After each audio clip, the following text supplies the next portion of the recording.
Sergeant Chuck.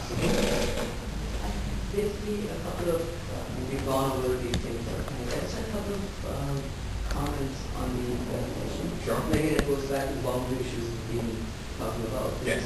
I know there's a time constraint, but I would like at least a brief mention of where this, your leaf or wherever is located with respect to the tree and the forest of this kind of research in terms of, what's been done previously in identity theft, and where yours fits in that landscape. So that was one thing I didn't see come out of the presentation. Okay, that's true. I have some discussion with the actual document with relation to identity theft, credibility, and repertory with personal constructs, but it didn't come out of this presentation. Because again, especially when you're writing papers, you need to make sure you can always say why it's a contribution. Which means you can frame it with respect to the prior research. Okay. So that's one. Sure. And similar things with, when you're even talking about methodology, I was thinking about the repertory grid, because you could have done the full grid, and why would you or would you not do the full grid versus, why did you have to go back for the second step? And I can sort of see the reason, because in the first one, everybody might be giving you a different set of attributes. They were, sure. So you could get some ranking there, but then you only have the rankings of different attributes, and you wouldn't be able to synthesize those findings. That's true. The second part, the full grid approach, would have required me to take the results of the first round of interviews and go back to the same people with the same list of 12 different types of documents and say, for each one of these documents, tell me where this document fits on the scale of importance of this characteristic. So part of it, you're right, I didn't do the full grid. Part of the constraint was a time constraint. Do you want to use that word in the middle of the page? Oh, Yes. sure.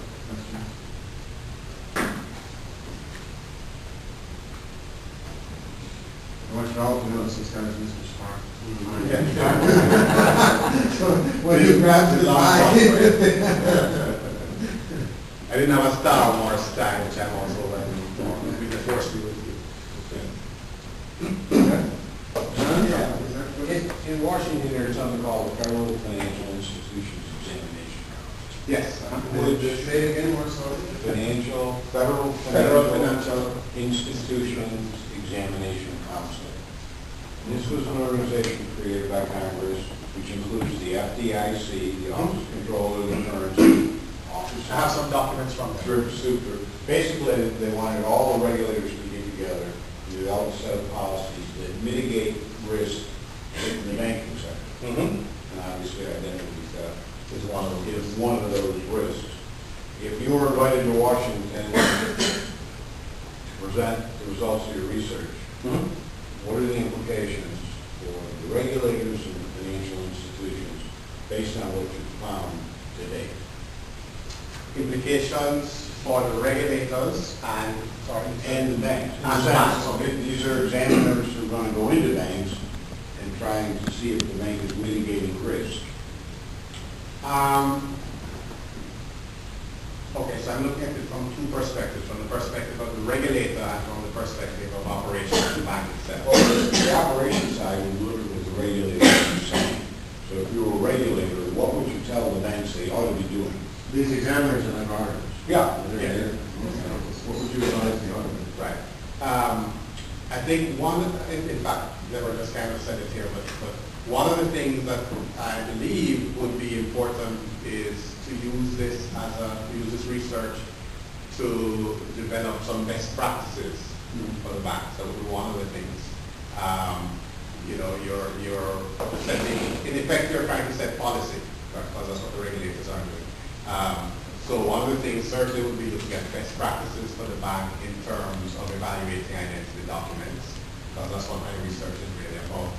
I believe some of the things that I've talked about as future research, they might be even more interested in some of that, possibly, because I have not taken this research to the point of making it normative in the sense of saying, here's what you should do, here's the kind of documents that you should look for, here's the kind of features that they should have. I haven't taken it that far yet, but I think that that's the kind of thing that they would be very interested in. But come on, address the issue, what is it, can this impact the function of examiners and auditors?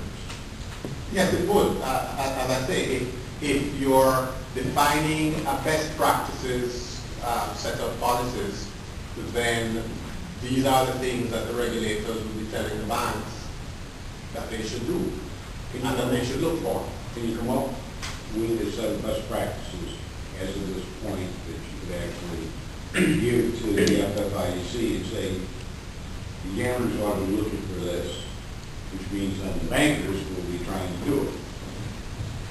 Yes, at least a start in that direction, because I have said, here are the scenarios that you can expect to see.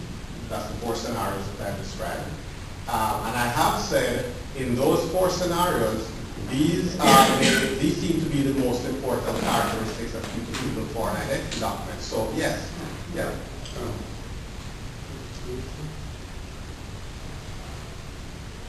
Who would like to do this? In your list of contracts, Slide 20.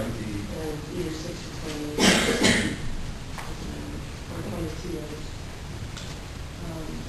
What does low risk distribution? Okay, the low risk to security ratio.